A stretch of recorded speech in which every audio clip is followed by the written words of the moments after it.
как свикнах да живея без любов, да мисля, че Бог да ме е орисал и да не търся и да не чакам благослов.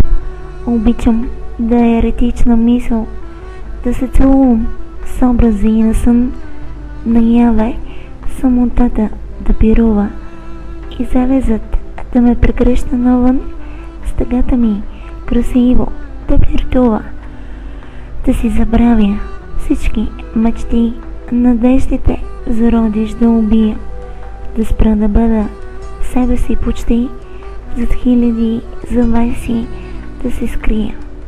Да, свикнах да живея без любов, през сълзи с една несподелена. Светът ми да е все за мен затвор, суров и да умирам без да съм родена.